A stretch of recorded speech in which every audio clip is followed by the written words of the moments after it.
EKVB iz Komende je začel kot proizvajalec vodnih hladilnih sistemov za računalnike, pred 2 letoma pa ponudbo razširil še na igričarske računalnike in delovne postaje. Vse izdelke prodajajo pod lastno znamko EK po imenu Edvarda Königa. Edvard König je Jeseničan, ki je pred 15 leti ustanovil podjetje EKVB. Z izvozom v EKVB ustvarijo 99% prihodkov. So izrazito globalno podjetje. Prodajno mrežo imajo razvito na trgih kar 139 držav. Njihov daleč največji trg so ZDA, kjer letno ustvarijo 40% prihodkov. V Teksasu imajo tudi manjšo proizvodnjo. EKVB, razvijalca računalniške strojne opreme, odlikuje izjemna rast. EKVB tudi za letos napoveduje nadaljnjo več kot 50% rast prodaje. Tako bodo imeli že 60 milijonov evrov prihodkov.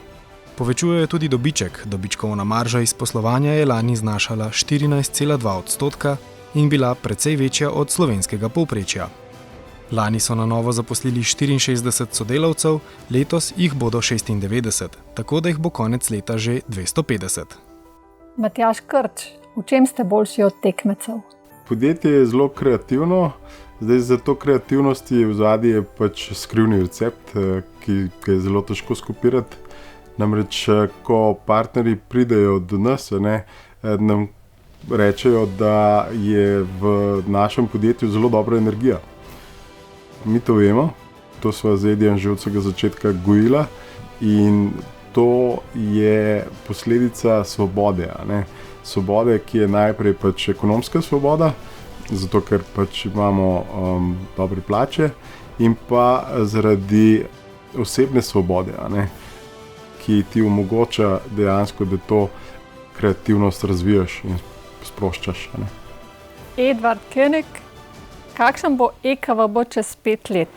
Kje bo sedež podjetja in kdo bo njegov lastnik? Koliko prihodkov boste imeli? Ravno prejšnji teden smo imeli že tradicionalni Global Summit, kjer smo pogledali vizijo za 5 let in pa podrobni plan za naslednje leto. Če hočete številko, čez 5 let mogoče tam okrog 200 milijonov. Če pogledamo bolj poslovno, pa lahko rečem, da se bo EKVB podjetje razvijalo močno v razvojno podjetje s poudarkom na know-how in intelektualni lastnini. Še vedno bo ful poudarka na lastni blagovni znamki, ki je sinonim za strast, tehnologijo in inovacije in pa na partnerstva z dodano vrednostjo. Seveda pa tukaj ne bomo pozabili tudi na proizvodni del in to, da bomo našo najbolj prestižno linijo Quantum proizvajali v Sloveniji. Sedež podjetja še vedno vidim v Sloveniji, lastništva pa z Matjažem ne misliva prodajati.